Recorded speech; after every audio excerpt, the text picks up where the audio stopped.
Hola, buenas tardes. Bienvenidos a Abrir toda la Biblia en nuestro tiempo de Antiguo Testamento y de estar mirando el interesantísimo libro de Jueces, ¿sí? Vamos viendo con tantos detalles. Los primeros capítulos son los de los personajes más interesantes. Sin embargo, estamos viendo esos procesos de muchos años, ¿no? Porque no sabemos exactamente, además porque se entiende que cada vez que dice 40 años quiere decir un periodo largo, pero no necesariamente 40 años. Y vamos a ver situaciones diferentes, ¿sí? Vamos a leer hoy, si nos alcanza bien el tiempo, capítulo 7 y capítulo 8 del libro de Jueces, con otro grande.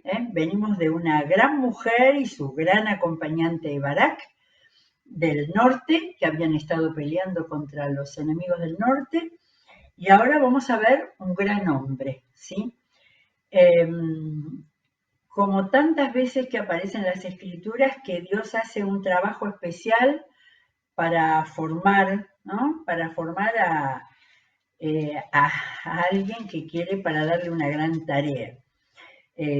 Ayer ya leímos el primer capítulo de Gedeón con toda esa preparación desde que el Señor se le apareció con un ángel hasta el momento en que eh, todavía no sé si era un hombre temeroso o que era muy grande lo que le pedía Dios a él, eh, pero le hace ese pedido a Dios casi infantil, no sé si está bien decir algo así, pero casi infantil, de que Dios le muestre con un vellón primero de lana mojado, después seco, dos veces, dos pruebas al Señor, que no eran para probar al Señor, era para probarse Él si realmente estaba respaldado en toda esa hazaña, porque le pedían una gran hazaña.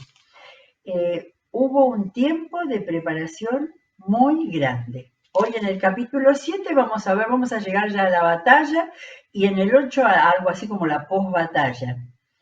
Pero hubo una preparación muy grande por parte del Señor para que Él estuviera seguro, para que Él estuviera confiado y para que supiera todo lo que debía hacer con respecto a estas luchas, ¿sí?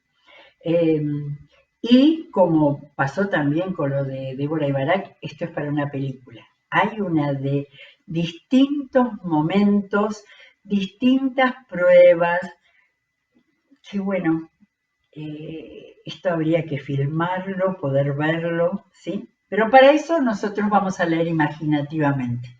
Entonces vamos a hacer una lectura mirando todos los protagonistas y una vez más mirando especialmente al Señor, la manera que como los israelitas clamaron a Él, Él va a responder.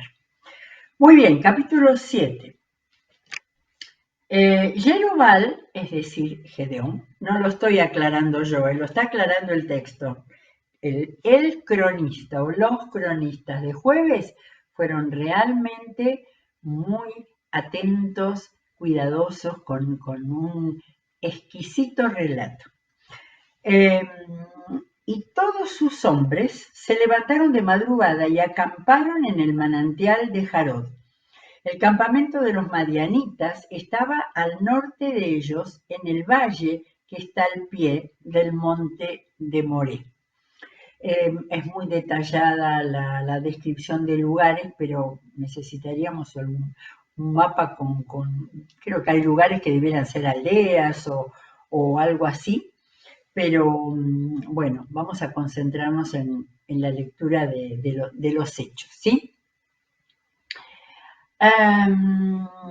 Entonces ubica el campamento de los madianitas y dice, el Señor le dijo a Gedeón, el Señor atento, detrás de Gedeón y detrás de esta guerra, el Señor dirigió absolutamente todos los pasos.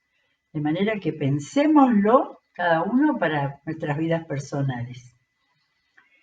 El Señor le dijo a Gedeón, tienes demasiada gente para que yo entregue a Madián en sus manos, a fin de que Israel no vaya a jactarse contra mí y diga que su propia fortaleza lo ha librado. El Señor siempre sabía lo que venía en la mente de los hombres, ¿no? Anúnciale ahora al pueblo. Cualquiera que esté temblando de miedo, que se vuelva y se retire al monte de Galaad. Así que se volvieron 22.000 hombres y se quedaron 10.000. Había 32.000 hombres siguiendo a Gedeón.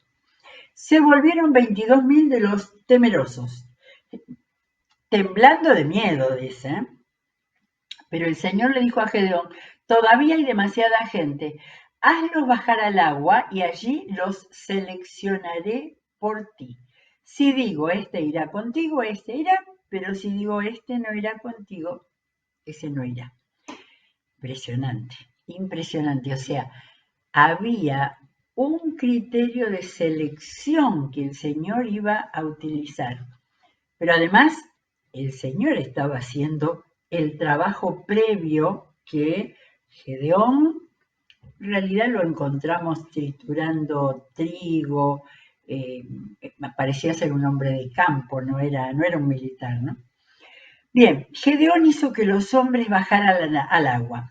Allí el Señor le dijo, a los que laman el agua con la lengua, como los perros, sepáralos de los que se arrodillen a beber. ¿Cuál sería la diferencia, no? Es muy interesante el criterio del Señor. 300 hombres lamieron el agua llevándola de la mano a la boca, ¿sí? El Señor le dijo a Gedeón, a ver que se me fue acá, el Señor le dijo a Gedeón, con los 300 hombres que lamieron el agua, yo los salvaré y entregaré a los madianitas en tus manos. El resto que se vaya a su casa. Así que me gusta cada detalle. Yo los salvaré. Entregaré a los madianitas en tus manos. Porque Gedeón era el responsable. Dios les iba a salvar, pero Gedeón era el responsable. El resto que se vaya a su casa. Entonces Gedeón mandó a los demás israelitas a sus carpas, pero retuvo a los 300, los cuales se hicieron cargo de las provisiones y de las trompetas de los otros. De manera que acá había provisiones, trompetas, y ya vamos a ver, ¿no? Estoy viendo, no estaba la explicación de por qué eligió a aquellos. Y entonces aquí hay que pensar, evidentemente los que se arrodillaron para beber el agua se acomodaron, se ubicaron bien. En cambio los otros solamente se acercaron y manotearon el agua como si fueran un perro, dijo el Señor. Y entonces lo que tenemos es los 300 que estaban más dispuestos a no ser cómodos y a meterse en todo lo que significaba una batalla. Interesante el criterio del Señor, ¿sí? Acordémonos que todas las cosas que están en la palabra, Dios las ha dejado por algo para nosotros hoy. El campamento de Madián estaba situado en el valle más abajo del de Gedeón. O sea, Gedeón estaba arriba, el campamento abajo. Aquella noche el Señor le dijo a Gedeón, levántate y baja al campamento porque voy a entregar en tus manos a los madianitas. Si temes atacar, baja primero al campamento con tu criado Furá y escucha lo que digan. Después de eso, cobrarás valor para atacar el campamento. Todos los detalles estaban siendo cuidados y guiados por el Señor. Así que él y Furá, su criado, bajaron hasta los puestos de los centinelas en las afueras del campamento. Los madianitas, los amalecitas y todos los otros pueblos del oriente que se habían establecido en el valle eran numerosos como langostas. Sus camellos eran incontables como la arena a la orilla del mar. En Josué tenemos relatos semejantes, ¿sí? De pensar que eran incontables como la arena a la orilla del mar. Muy bien, seguimos. Estamos en el versículo 13. Gedeón llegó precisamente en el momento en que un hombre le contaba un sueño a un amigo. Estamos que se acercaron, ¿no?, a los puestos de afuera de los centinelas del campamento. Uno le contaba a su amigo, tuve un sueño, decía, en que un pan de cebada llegaba rodando de arriba al campamento madianita y con tal fuerza golpeaba una carpa que ésta se volteaba y se venía abajo. Su amigo le respondió, esto no significa otra cosa que la espada del israelita Gedeón, hijo de Joás. Dios ha entregado en sus manos a los madianitas y a todo el campamento. Cuando Gedeón oyó el relato del sueño y su interpretación, ¿qué hizo? Dijo, bien, no va a haber ningún problema. Se inclinó y adoró. De cada victoria en el Señor siempre tenemos para ver la actitud del hombre que el Señor va a usar. En ningún momento Gedeón tuvo actitud de sentir que él lo iba a hacer. Sabía tan claramente que Dios estaba actuando ahí. Se inclinó y adoró. Luego volvió al campamento de Israel y ordenó, levántense, el Señor ha entregado en manos de ustedes el campamento madianita. Nada se lo adjudicó a él. Su humildad es destacable. Gedeón dividió a los 300 hombres en 3 compañías y distribuyó entre todos ellos trompetas y cántaros vacíos con antorchas dentro de los cántaros. De manera que aparentemente él fue el estratega, ¿no?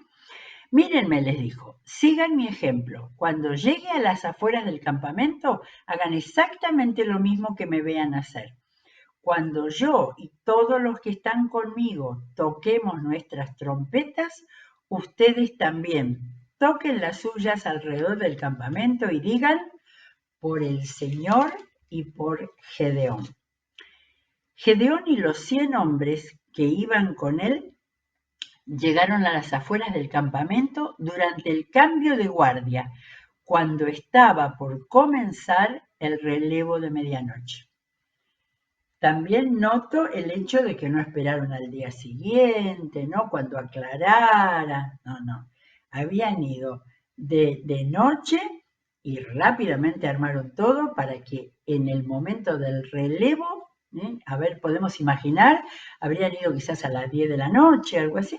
Bien, pero cuando llegó el relevo de medianoche, tocaron las trompetas y estrellaron contra el suelo los cántaros que llevaban en sus manos. Las 3 compañías tocaron las trompetas, hicieron pedazos los cántaros, tomaron las antorchas en la mano izquierda y sosteniendo en la mano derecha las trompetas que iban a tocar, gritaron, desenvainen sus espadas por el Señor y por Gedeón. Cuando cada hombre se mantuvo en su puesto alrededor del campamento, todos los madianitas salieron corriendo y dando alaridos mientras huían. Al sonar las 300 trompetas, la verdad, tenían que sonar de 300 trompetas, el Señor hizo que los hombres de todo el campamento se atacaran entre sí con sus espadas, los del campamento. El ejército huyó hasta Bet-Sitá en dirección a Sererá, hasta la frontera de Abel-Mejolá, cerca de Tabat. Entonces se convocó a los israelitas de Neftalí y Aser y a toda la tribu de Manasés, y estos persiguieron a los madianitas, a los del norte, a los que habían luchado antes con Barak. Por toda la región montañosa de Efraín, en el centro, ¿no? De donde era Débora, donde siempre vemos como un lugar clave. Por toda la región montañosa de Efraín, Gedeón envió mensajeros que decían, desciendan contra los madianitas y apodérense antes que ellos de los vados del Jordán hasta Bet-Bará. o sea que ahí iban a pasar al otro lado. Se convocó entonces a todos los hombres de Efraín y estos se apoderaron de los vados del Jordán. También capturaron a Oreb y Zeb, los dos jefes madianitas. A Oreb lo mataron en la roca de Oreb y a Zeb en el lagar de Zeb. Luego de perseguir a los madianitas, llevaron la cabeza de Oreb y de Zeb a Gedeón, que estaba al otro lado del Jordán. De manera que hubo incluso, aparte de estar preparados ahí en el valle, incluso llegaron a cruzar el Jordán. Muy bien, llegamos al capítulo 8. Acá tenemos varios episodios. Los de la tribu de Efraín le dijeron a Gedeón: ¿por qué nos has tratado así? ¿Por qué no nos llamaste cuando fuiste a luchar contra los madianitas? Siempre surgen los temas de celos y todo eso. Y se lo reprocharon severamente, así que estaban muy ofendidos. ¿Qué hice yo comparado con lo que hicieron ustedes?, replicó él. ¿No valen más los rebuscos de las uvas de Efraín que toda la vendimia de Abiezer? Metáfora, comparación, es una metáfora, realmente es una comparación de entender a esta gente que eran viñateros, ¿no? O sea que los rebuscos de las uvas simplemente de los de Efraín valen más que los que eran del clan de Gedeón. Es más, lo de ustedes, comparado con lo que hicieron ustedes, lo que yo hice no fue nada. La verdad que lo había hecho el Señor, ¿no? Al oír la respuesta de Gedeón, se calmó el resentimiento de ellos contra él. Gedeón y sus 300 hombres, agotados pero persistiendo en la persecución, llegaron al Jordán y lo cruzaron. O sea que hubo 2 cruces de grupos grandes, lo cruzaron. Gedeón y sus 300 hombres, o sea, no se había perdido ni uno. En realidad, aparentemente no hubo batalla. Se mataron entre sí, los madianitas y los amalecitas. Entonces, llegaron al Jordán y lo cruzaron. Allí Gedeón dijo a la gente de Sucot, un pueblo muy cercano ahí al Jordán del otro lado: denle pan a mis soldados, están agotados y todavía estoy persiguiendo a Seba y Salmuna, los reyes de Madián. Pero los jefes de Sucot le respondieron: ¿acaso tienes ya en tu poder las manos de Seba y Salmuna? O sea que siempre había que mostrar la victoria, mostrando que les habían cortado las manos a los jefes o reyes de los enemigos. Entonces, ¿acaso tienes en tu poder? O sea, como diciendo, no terminaron, todavía no los encontraron. ¿Por qué tendríamos que darle pan a tu ejército? Gedeón contestó: está bien, cuando el Señor haya entregado en mis manos a Seba y a Salmuna, les desgarraré a ustedes la carne con espinas y zarzas del desierto. Fuerte el enojo de Gedeón. Desde allí subió a Peniel y les pidió lo mismo, pero los de Peniel le dieron la misma respuesta que los hombres de Sucot. Por eso les advirtió a los hombres de Peniel: cuando yo vuelva victorioso, derribaré esta torre. No busqué a ver qué pasaba con la torre, que parece que después está mencionada. Seba y Salmuna, los 2 reyes estos perseguidos, estaban en Carcor con una fuerza de 15.000 guerreros, que era todo lo que quedaba de los ejércitos del oriente, pues habían caído en batalla 120.000 soldados. Nosotros no tuvimos relato de una batalla en lo que, es decir, eso es lo que simplemente había dicho, que se habían matado entre ellos por el temor y por saber que era el ejército del Señor. Yo me pregunto cómo los israelitas de una vez y para siempre tenían claro que el Señor estaba con ellos y que el Señor quería guiarlos, ¿no? Bien. Gedeón subió por la ruta de los nómades al este de Neba y Jobea y atacó al ejército cuando éste se creía seguro. Claro, habían cruzado el Jordán, eran los que quedaban. Huyeron Seba y Salmuna, los dos reyes de Madián, pero él los persiguió y los capturó, aterrorizando a todo el ejército. Cuando Gedeón, hijo de Joás, volvió de la batalla por el paso de Jerez, capturó a un joven de Sucot y lo interrogó. Entonces el joven le anotó los nombres de los 77 jefes y ancianos de Sucot. Es tremendo esto, ¿eh? Un joven que supiera y anotó, escribió. Luego Gedeón fue y les dijo a los hombres de Sucot: aquí están Seba y Salmuna, por causa de quienes se burlaron ustedes de mí al decir, ¿acaso tienen en su poder las manos de Seba y Salmuna? Se los llevó en vivitos y coleando todavía, ¿eh? ¿Por qué tendríamos que darles pan a sus hombres que están agotados?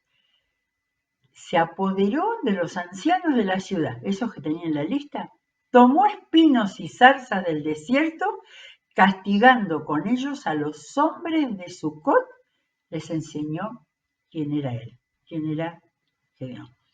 Dentro de todo, que mataban a todo el mundo, debe haber sido horripilante que los sacudieran con zarzas y espinos, ¿no? Todos saben lo que significa pincharse con simplemente una espinita de una flor. Pero ese fue el castigo. También derribó la torre de Peniel y mató a los hombres de la ciudad. A Peniel ya no tuvo compasión. Otro incidente. Estaban Seba y Salmuna ahí vivos todavía. Entonces les preguntó a Seba y Salmuna: ¿cómo eran los hombres que ustedes mataron en Tabor? Eso fue el primer encuentro. Parecidos a ti, respondieron ellos. Cada uno de ellos tenía el aspecto de un príncipe. Eran mis hermanos, replicó Gedeón, los hijos de mi propia madre. Tan cierto como que vive el Señor, si les hubieran perdonado la vida, yo no los mataría a ustedes. Volviéndose a Jeter, y acá viene otro incidente en la misma escena, ¿eh? Los dos reyes, los hombres que estarían mirando ahí, la pregunta de él que los ponía en una situación puntual porque estaba queriendo saber si habían matado a sus hermanos. Volviéndose Gedeón a Jeter, su hijo mayor, le dijo: vamos, mátalos. Pero Jeter no sacó su espada porque era apenas un muchacho y tenía miedo. Seba y Salmuna dijeron: vamos, mátanos tú mismo. Al hombre se le conoce por su valentía. De manera que estos todavía estaban en actitud de enfrentar envalentonados. Gedeón se levantó y mató a Seba y Salmuna y les quitó a sus camellos los adornos que llevaban en el cuello. Acá no hay explicación, pero es como ya la degradación total, ¿no? No dice nada que haya hecho con los camellos. Bueno, acá terminado todo esto era gloria, todo esto era la obra del Señor, ¿eh? Pero acá sigue el libro de los jueces. Entonces los israelitas le dijeron a Gedeón: gobierna sobre nosotros y después de ti tu hijo y tu nieto, porque nos has librado del poder de los madianitas. Pero Gedeón les dijo: yo no los gobernaré, ni tampoco mi hijo, solo el Señor los gobernará. Pero tengo una petición, añadió: que cada uno de ustedes me dé un anillo de lo que les tocó del botín. Era costumbre de los ismaelitas usar anillos de oro. Está hablando de que estos pueblos, los madianitas, eran ismaelitas, o sea, eran los descendientes de Ismael, el hijo de Abraham. Con mucho gusto te lo daremos, le contestaron. Así que tendieron una manta y cada hombre echó en ella un anillo de su botín. El peso de los anillos de oro que él les pidió llegó a 19 kilos, sin contar los adornos, los aros y los vestidos de púrpura que usaban los reyes madianitas, ni los collares que llevaban sus camellos. Con el oro, Gedeón hizo un efod, una vestidura de tipo sacerdotal, porque hay en el Éxodo la descripción del efod, cuando Dios reforzaba todo lo que fuera adoración al Señor y por eso dio tanta importancia a las vestiduras y todo eso, ¿no? No está para leerlo ahí en el libro de Éxodo. Pero también el efod lo usaban en relación con el culto a los Baales. Hizo un efod que puso en Ofra, su ciudad. Todo Israel se prostituyó al adorar allí el efod, el cual se convirtió en una trampa para Gedeón y su familia. Acá hay para empezar a hablar de las malas decisiones, ¿sí? Y vamos a leer el final, nos queda poquitito, pero que se acaba el capítulo 8 y se acaba Gedeón. Los madianitas fueron sometidos delante de los israelitas y no volvieron a levantar cabeza. Y durante 40 años, mientras vivió Gedeón, el país tuvo paz. Durante muchos años, ¿sí? Jerubbaal, hijo de Joás, regresó a vivir a su casa. Tuvo 70 hijos, pero eran muchas sus esposas. Su concubina, que vivía en Siquem, también le dio un hijo, a quien Gedeón llamó Abimelech. Gedeón, hijo de Joás, murió a una edad avanzada y fue sepultado en la tumba de Joás, su padre, en Ofra, pueblo del clan de Abiezer. Así como empezó la historia de Gedeón, hablando de su padre y hablando de su clan, ahí va a terminar. Y acá va a terminar como terminan todas estas historias del libro de los jueces. En cuanto murió Gedeón, aparentemente no siguió siendo juez, no lo juzgó. O sea, él hizo la obra que Dios le mandó de libertador. Él los liberó de los madianitas, ismaelitas y todos los amalecitas. En cuanto murió Gedeón, los israelitas volvieron a prostituirse ante los ídolos de Baal. Erigieron a Baal Berit como su Dios y se olvidaron del Señor su Dios, que los había rescatado del poder de todos los enemigos que los rodeaban. También dejaron de mostrarse bondadosos con la familia de Jerubbaal, es decir, Gedeón. No obstante, todo lo bueno que él había hecho por Israel. Lamento mucho que esta historia termine así, ¿no es cierto? Podía haber terminado con la gloria de la batalla y sobre todo con el reconocimiento que creo que Gedeón seguro y que sus 300 hombres también, reconocimiento al Señor, porque estos 300 supieron todos los pasos que el Señor había ido haciendo para guiar y para que la victoria fuera completa. Como eso que nos va diciendo que pasaron 40 años y todo eso, evidentemente pasaron muchos años, las nuevas generaciones no fueron formadas en los caminos del Señor y tenemos que en una nueva vuelta de la historia, acá termina con esa palabra tan dura, que el pueblo se prostituyó detrás de los Baales y los dioses falsos de todos los pueblos que vivían alrededor.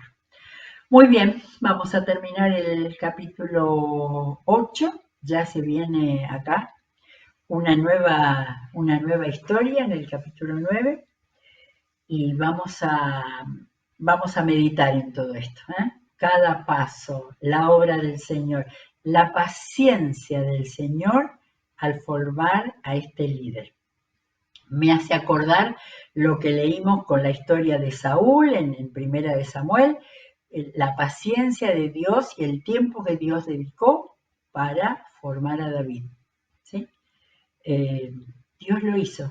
Solamente son los hombres los que fallan y llegan a las glorias que Dios les ha dado y después otra vez para atrás. Pero bueno, gracias a Dios la historia sigue y el pueblo de Israel al final iba a tener que llegar a Jesucristo para poder encontrar la salvación y la posibilidad de una vida diferente y de la vida eterna. Muy bien, quedamos acá, cerramos la Biblia y vamos a seguir en la próxima. Que Dios los bendiga.